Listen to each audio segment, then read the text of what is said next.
Hər bir valideynin arzusudur övlad toy görmək. Toy, insan həyatında ən yadda qalan önəmli bir hadisədir. Geniş anlamda toyu səciyyələndirən, onun uzun müddət yaddaşlarda qalmasına səbəb olan əlamətlər çoxdur. Toy iki nəslin qohumlaşması, qohum əqrabanın bir-biri ilə şən bir mərasimdə görüşməsi, 100 illərdən üzü bəri formalaşmış adət-ənənələrimizin, mədəniyyətimizin, milli xüsusiyyətlərimizin, əxlaqi dəyərlərimizin nümayişi kimi də dəyərli olub hər zaman.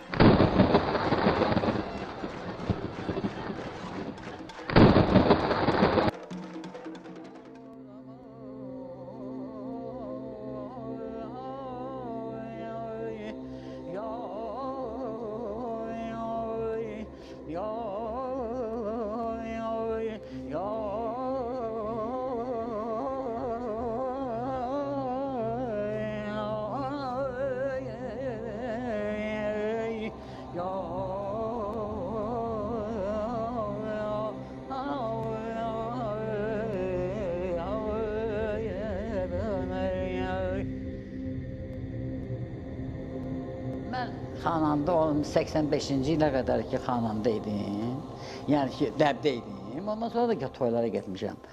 O vaxtda elə qanun yox idi ki, 5-i birdən oynasın, 3-ü birdən oynasın, belə bir şey yox idi.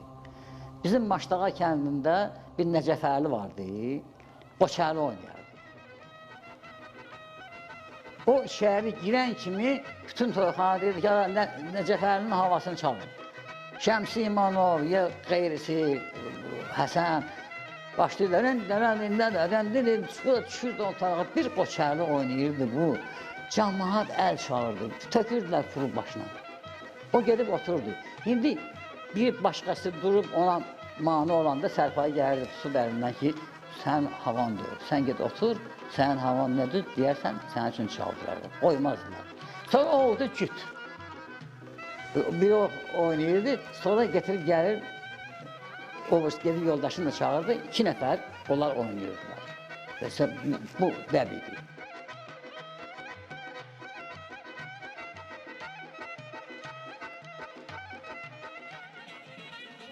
Azərbaycan toyları, xüsusən də Bakı toyları, öz milli koloritinə, estetik təntənəsinə, əxlaqi tərbiyəvi keyfiyyətlərinə görə bir həyat məktəbi, necə deyərlər, gör-götür mədəniyyəti kimi mövcud idi.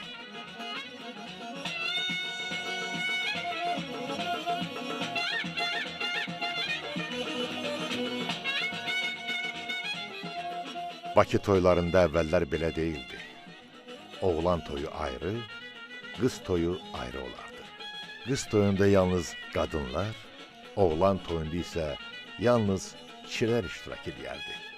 Uşaqlar isə kənardan baxa bilərdilər. Qədim el adətlərinə görə, qızı ilk dəfə görən və evlənmək yaşında olan oğlan, qızı bəyənirsə, yaxın adamlarına bunu xəbər edir. Qızın yerini, yurdunu öyrənib xəbər tuturlar. Ailəsinin, atasının, anasının, bacı və qardaşlarının kimliyini öyrənirlər. Əsasən oğlanın anası, yaxud yaxın qadın qohumu kəşfiyyata gedərdi. Yaxşı eləmsən, lap əcəb eləmsən. Dur qızım, dur bir su gətir. Gəl bir sən öpüm. Allah sizdən razı olsun. Ağzın şirin olsun. Çox sağ ol. Çox sağ ol mənim qızım. Maşallah. Allah səni qorusun. Allah saxlasın. Bu onun işidir. Hə, onun işidir. Maşallah, nə gözəl toxuyur. Adətə görə, əvvəl 2 qadın, oğul anası və onun qohumlarından bir qadın ilk elçilik eləməyə gedirlər. Onlar məsələni əvvəlcədən müzakirə eləməyə və hazırlaşmağa çalışırlar. Qızın, onun anasının qohumluğa razı olub olmamasını öyrənər, bu məsələyə ailə başçısının da, atanın da fikrini öyrənməyi qız evindən xahiş edərlər. Nə deyirəm ki, biz 1-ci il deyil ki, bir-birimizi tanıyırıq. Adətimizə görə götür-qoy eləməliyik, böyüklərlə məsləhətləşməliyik. Sənə bir cavab deyərəm. Onda biz bir də görüşərik inşallah. Yəqin ki.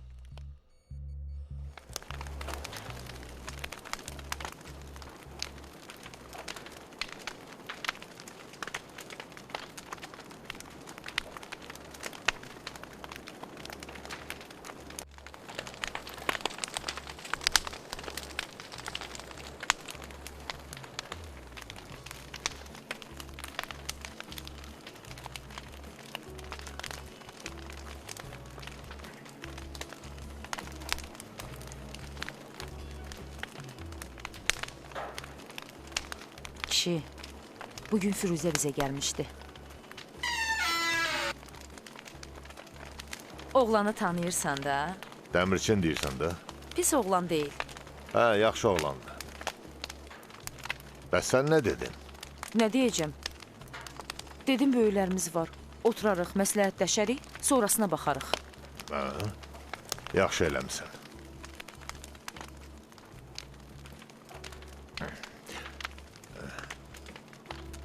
Çörəyini ye.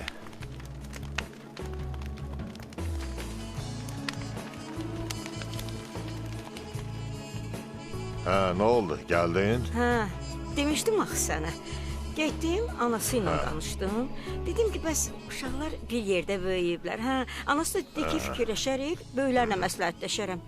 Mən bir də gedəcəm inşallah. Nə olar? Lap yaxşı. Yaxşı. Sən get.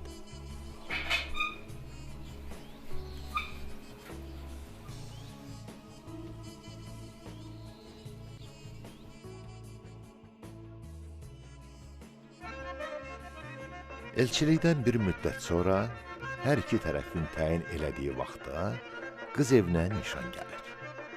Buna oğlan tərəfi çoxdan hazırlaşmış olur.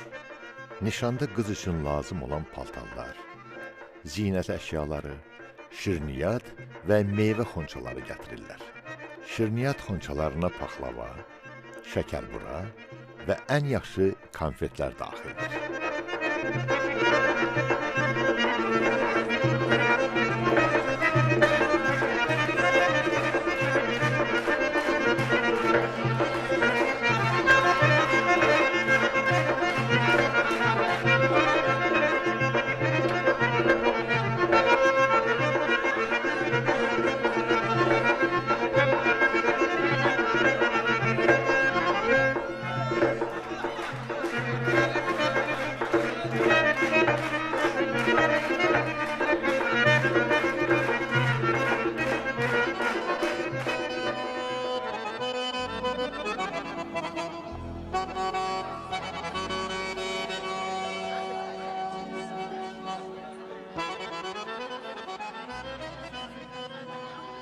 Biz artıq qıda olduq. Çox mübarək. Allah başarcan versin. Sağ salamat olun. Oğlan evi elin fəslindən asılı olaraq çalışardı ki, qıza təzə çıxan meyvələrdən nübar aparsın və çox vaxt bunu öz bağlarından dərərdilər. Bəzi Bakı kəndlərində bu adətlər hələ də saxlanılır.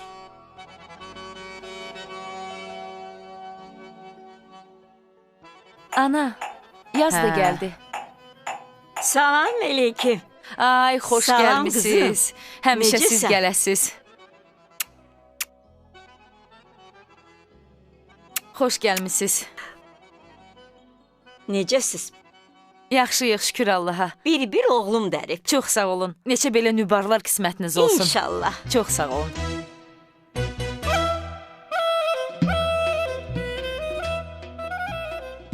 Toyun əsas atributlarından biri içində ayrı-ayrılıqda pal-paltar, zinət əşyaları və şirniyyat yerləşən bağlam, xonça gətirmədir. Əşyalar oraya düzüldükdən sonra al-qırmızı zərli saçaqlı və ya alabəzək ipək parça, yaxud tirmə şala bükülür.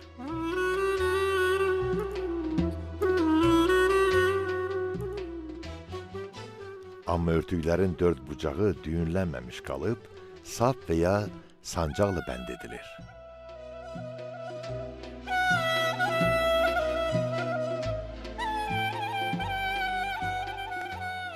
Təkcə ayaqqabı gətirilmir. Hesab edilir ki, Ayaqqabı darlıqdır. Onu da ara günlərdə qaynana gəlinin yanına gələndə gətirir. Qıza alınan paltarlar adətən qırmızı rəngdə olur. Qara rəngdə heç nə alınmır. Bakının, Bakıətlərin gözəl adət-ənənələri vardı. Azərbaycan xalqının, bizim millətin fərqimiz başqa bir millətlərdən adətlərimizlə, ənənələrimizlə bizim böyüklüyümüz, ucalığımız, tariximiz. Bu bizim varlığımız, bu bizim tariximiz və bir millət kimi biz buyuq, biz bizik.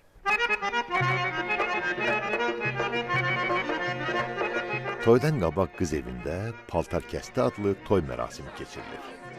Burada yalnız qadınlar, oğlanın anası, bibisi, xalaları, bacıları iştirak edirlər. Paltarkəstidə gəlinin adına alınmış bütün hədiyyələr oğlanın bacısı tərəfindən bir-bir mərasim iştirakçılarına göstərilir. Bu mərasimin əsas məzmunu oğlan tərəfindən alınmış toyluq parçaların qız evinə aparılmasıdır. Paltarkəsti zamanı gəlinə gətirilən hədiyyələr, geyimlər, qızıl əşyalar nümayiş etdirilərdi. Gəlinə göz dəyməsin deyə üzərlik yandırılardı. Üzərliyin tüstüsündən çox vaxt göz gözü görmürdü. Amma hamı inanırdı ki, bəd nəzərlər bu gənclərdən uzaq olacaq.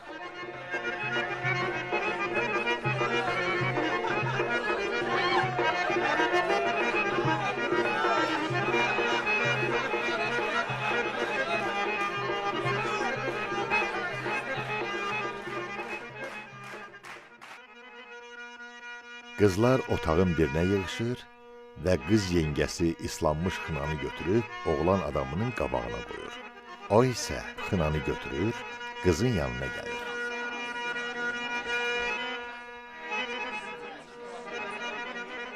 Onun əllərinə, ayaqlarına xına qoyulur.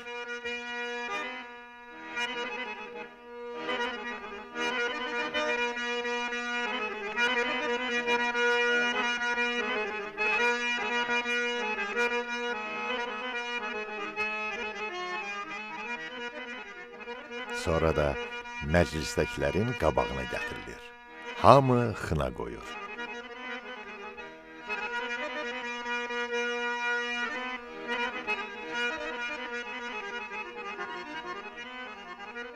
Toy qabağı adətlər də xeyli dəyişib. Diqqət yetirin, döymə üsulu ilə xına yaxılır. Əməlli başlı rəssam işi görülür. Müxtəlif naxışlarla bəzək vurulur. Amma gəlinin ovcuna yox, əlinin üstünə, qoluna yaxılır bu sənət əsəri.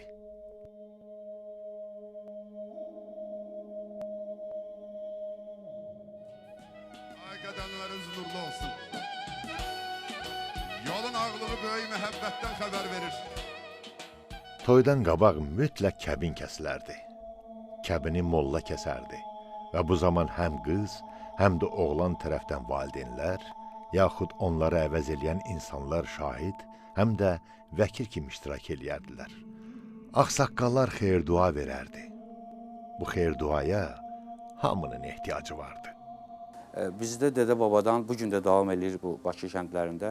Kəbin mərasimi nişanlanandan sonraki ərəfədə baş verərdi hətta. Ne üçün? Çünki qızla oğlan arada sonra haçansı görüşəcəkdilərsə, ya bilmirəm bir yerdə bir gezməyə gedəcəklər, ya bir qonaq gedəcəkdilərsə, nişanlı vaxtlarında ki, bu çox nadir hallarda olardı. Onda onlar bir-birinə məhrəm olmalıydılar.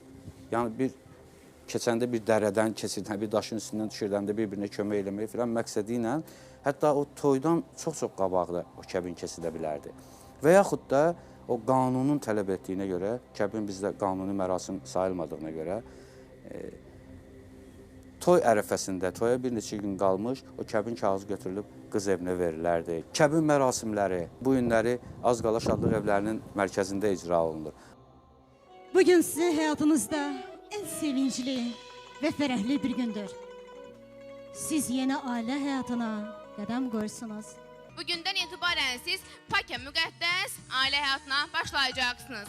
Arzu edirəm ki, sizi bu möhtəşəm saraya gətirən, saf, ülvi, təmiz, sevgi, məhəbbət hissini qarşılıqlı hörmət hissini ömrünüzün sonuna qədər əbədi qoruyub saxlayasınız. Uşaqlıqda o həvəslə, sevinclə bir xəbər eşidəndə ki, filan küçədə, filan evdə toy olacaq, şadlıq olacaq. O günü necə gözləyərdik ki, o gün biz indi hansısa bu çadır qurulardı, çadırın bir yanından, kənarından o toyu müşahidə edə biləcəyik, o insanları görəcəyik o toyda, o şadlıq səsini eşidəcəyik, insanların üzündə sevinci görəcəyik. Bu hiss, bu uşaqlıqdan bəri qalıb ürəyimizdə, içimizdə.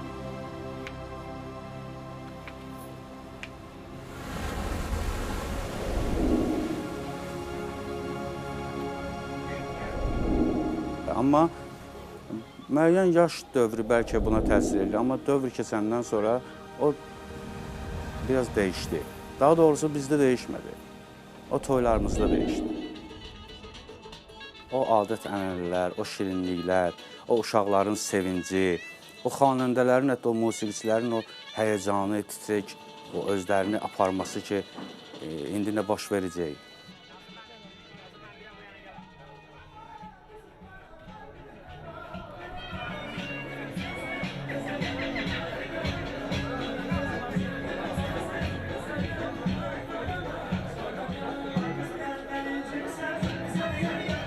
Bakı kəndlərində çadır toyu olardı. Toyu sərpayı idarə edərdi. O toyun nizamını bütünlüklə əlində saxlayardı. Ondan heç kəs inciməzdi. Bakı toylarında, Abşeron kəndlərində, Bakının kəndlərində toyları idarə edən sərpaylar vardı ki, onların nüfuzu, onların hörməti. Onlar o qədər səviyyəli, ağıllı insanlar idi ki, onlar toyxanada hər bir insana baxanda bilirdi, qonaqlardan başqa, hər kəsin öz kəndində, məhəlləsində kim nəyə oynaya bilir. Heç o oynayan adam deməmişdən qabaq sərpaya deyirdi ki, Əlirza və yaxud Şəmsi, Əşrəf, bir dənə qoça əli çal. Həsən, dur ayağa. Sərpayının sözü qanun idi. Biz o dövrdə sərpaysız 100 nəfər, 200 nəfər toya qonaq gəlirdi. Onların heç birindən bir kəlmə sifariş götürə bilməzdik. Gəl deyirdilər ki, bir dənə filan şey sal. Deyirdim ki, qardaşım sən gez zəhmət olmasa sərpayı yedi. Elə bir kəndlər var ki, orada sərpayı olmasaydı o kənd, o toy bəlkə də yasa dönə bilərdi. O toy məsəl üçün bir çox pis hala düşə bilərdi. Yəni o sərpaylar o toyu nizamlayırdılar. Sərpayı toyxanalarda hazır pişmiş adam idi. O görmüşdü özündən öncə əvvəlki sərpayların sərpayıya, musiqi xadimlərinə və özlərinə hörmət edirdilər. Zirədə bir sərpayı vardı, Şirbala. Biz ona da bir sərpayı vardı, Məşdisə. Şağanda biri vardı, Mirzə Sultan. Türkanda vardı, Səlim. Bunlar adlandı. Bunlar həmişə sərpay olurdular. Mesela o Şirbala deyirəm mən sizə, o Şirbala doğrudan şir kimi bir oğlandı. İndi də yaşayır bu saatları, hələ yenə də sərpayıdır. O vaxtdan ki, mən sərpayla eləmişəm, o vaxtdan demək olar, o vaxtın bütün müğənnilər, tutmuş Əlbaba Məmmədov, Yaqub Məmmədov, Sabir Mirzəyev, o vaxtkilər hamısı, hamı iştirak ediblər burada. Ayrı-ayrı. Ancaq ki, ən çoxsunu Əlbaba iştirak edib. O vaxtda mən bilirdim ki, bu məsuliyyətli işdir.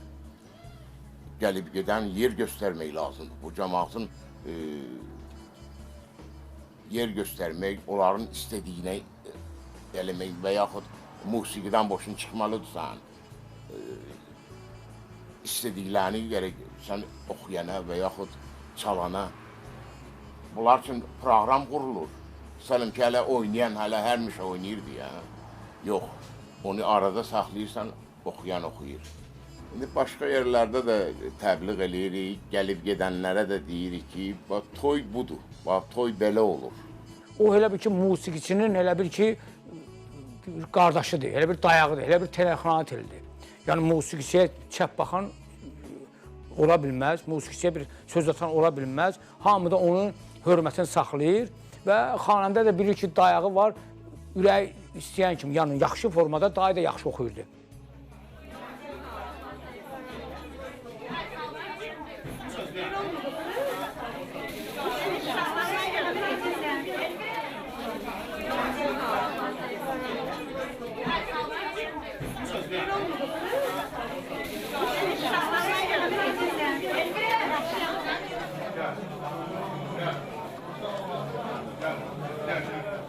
Mübarektir, çok mübarektir.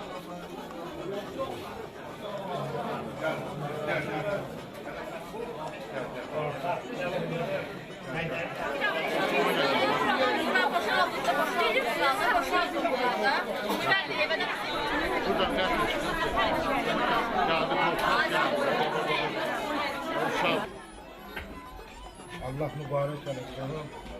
Allah hayır ver. Allah hoşbak eylesin. Allah'ın devamları.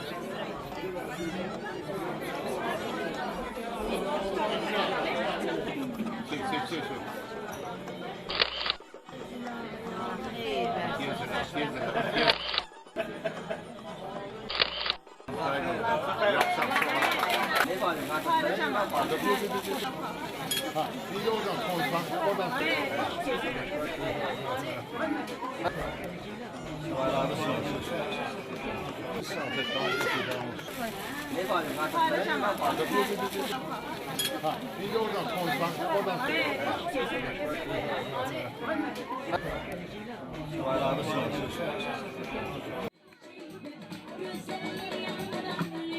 Atam rəhmətlik Sərpayə olub, onun ardıcan bacım olub, qardaşım olub.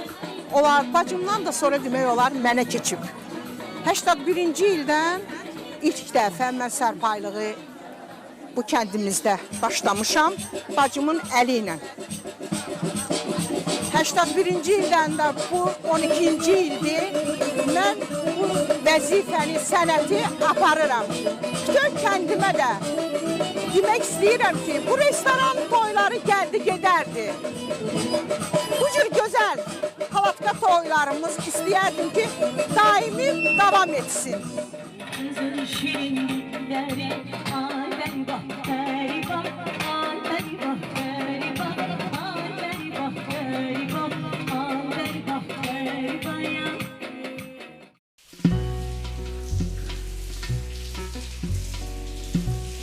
Toydan qabaq bəy yaxın dostları ilə, sağdışı ilə hamama gedərdi.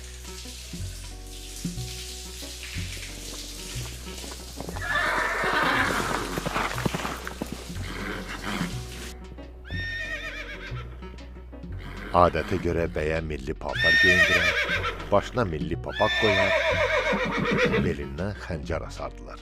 Gəlinə də milli paltar geyindirərdilər. Gəlinin üzünü heç kəs görməzdi. Gəlinin başına qırmızı örtük salınardı və bu örtüyü yalnız toydan sonra bəy aça bilərdi.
Buyur oğlum.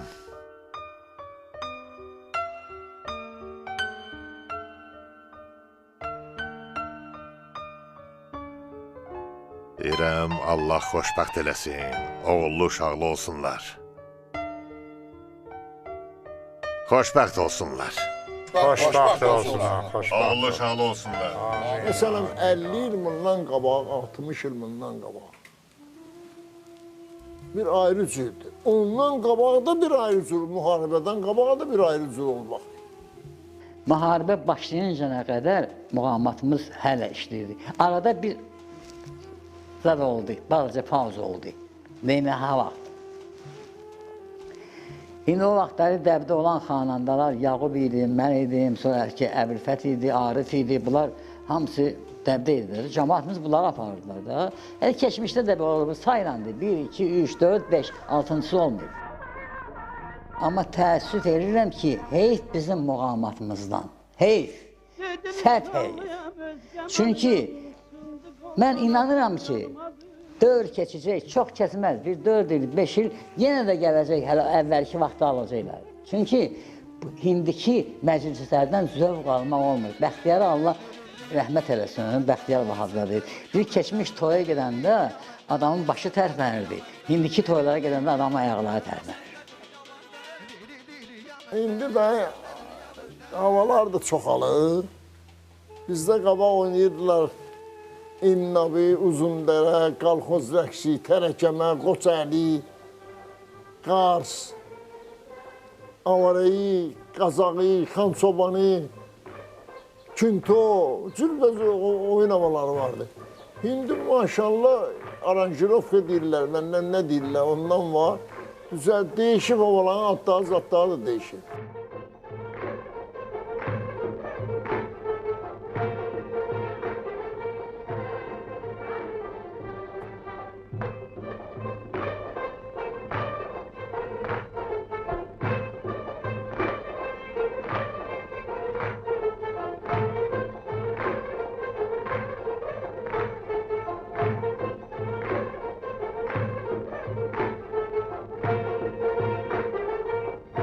Toydan sonra gəlin gələrdi. Onun da mənası o idi ki, gəlini qaranlıqda gətirərdilər ki, heç kim gəlini görməsin.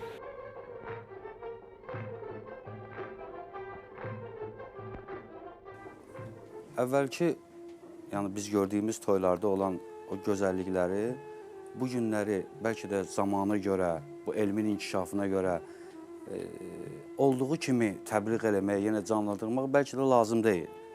Yəni müəyyən kiçik inanclar, o mənfi qüvvələri ya mənfi hissləri qovmaq üçün istifadə olunan bəzi ənənələr var idi, adətlər var, rituallar var idi ki, onların mən demirəm indi qalmağına ehtiyac var və yaxud yenidən dirçəlməsinə ehtiyac var. Amma eyni zamanda o bizə yad olan eybəcərlikləri toy adət ənənələrimizə götürməyə də ehtiyac yoxdur. Hətta mən o qədər deyə bilərəm ki, o eybəcərliklər təkcə bizim belə deyə hardansa götürdüyümüz deyil. Başqa xalqlar da baxanda, onların da toy şənliklərinə baxanda onlara rast gəlmir. Yəni bu adətlər ki, yeniliklə gəlib Azərbaycana, ələlxüsus Bakı şəhər toylarında var, onlar başqa xalqlarda da yoxdur.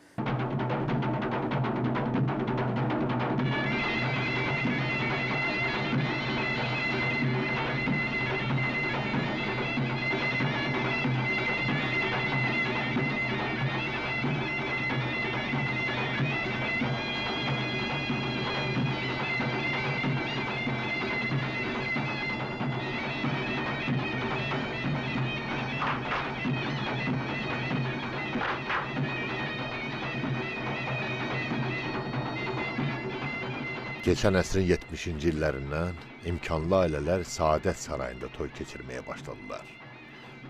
Bu adət ənənələrimizi dəyişmək üçün ilk cəhdlər idi. O vaxt şadlıq evləri yox idi. Hər bir həyətdə yalnız xeyir və şər evləri mövcud idi.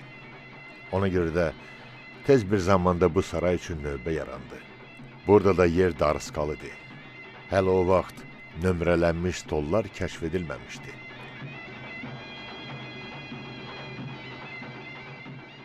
Qadınlarla kişilər bir sırada sıxlaşıb otururdular. Bəylə gəlinin də ayrıca yeri, can güdənləri yox idi. Stolun üstündəki yeməkləri də diqqət edin. Süfrə kasıb idi. Alma, armud, toyuq qızartması, limonad və salam. Saadət Sarayında tanınmış adlı sanlı müğənnilər, musiqiçilər çıxış edirdilər. Bunlar uçub dağılmaqda olan adət-ənənələrimizdən düşən ilk kərpiclər idi. Hələ o vaxt xarici musiqilər, əcnəbi rəqslər toylarımıza ayaq açmamışdı. Bunlar hələ sonra olacaq. O vaxtdan cəmi 25-30 il keçib. Bakı toylarının siması, quruluşu, məzmunu əsaslı şəkildə dəyişib.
Mənim dostlarım, tanışlarım, lap muğam həvəskarı olur ki, görürəm ki, bu ilə mənim söhbətim tutdu. Görürəm ki, oynamağımdan cəmaat bir zövq alır. Bir halı düzəltmək üçün, keyfimi düzəltmək üçün bir qoçəldən zatdan oynayıram ki, həm özüm eşq edeyim, həm də görürəm cəmaatın da xoşu gəlir. Burada bir ah çəkərlər. Çünki bu ahın başqa mənası yoxdur. Amma bu ah o dövrü mənim, necə deyərlər, gözümün önündən keçdi, yadıma saldı.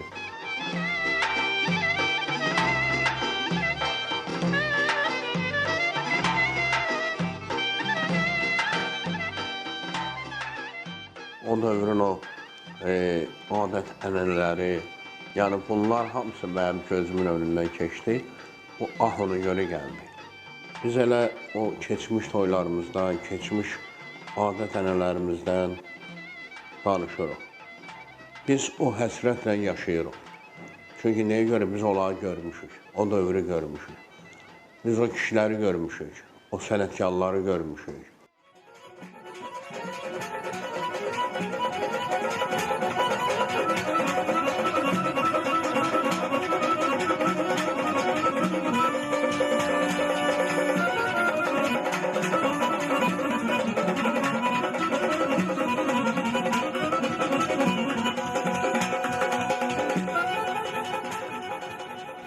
Bu adət-ənənələrin içində Xınayaxtı, bəy hamamı, toy axşamı. Biz böyük arzu ilə gözləyərdik toy axşamı. Çox maraqlıydı toy axşamı. Heç bir musiqi yox idi. Amma bir insanların bir-birinə olan münasibəti, orada doğmalıq, çox maraqlıydı. Mənim yadıma gəlir, məsələn, bizim də ata-babalarımız məsələn toy axşamına gedərdilər, yığışardılar ki, qohumun, əqrəbənin yan məhəllədə olan toyun.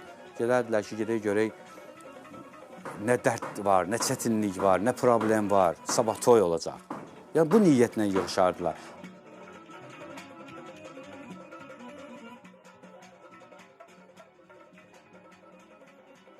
Bizim keçmişdən indiki toylarımızda demək olar ki, heç nə qalmıyor.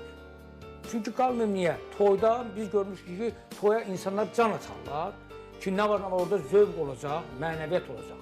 İndiki deyir ki, sən məsələn toya gedirsən, gəl mənim yerimə bu pulu da atar sonra toydan qaçırlar da, yaxud öydə zaman uşağı varsa onu göndərir. Ağsaqqalların toya gedmək mərasimi artıq demək olar ki, bitib.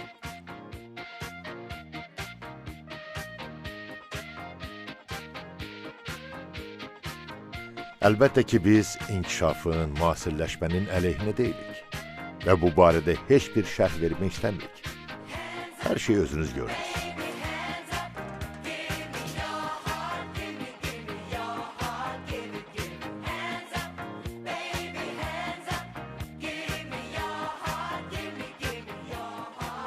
Bu gözəllik o cahan tünd olsa axar qanım meyin şişədə qalmaz.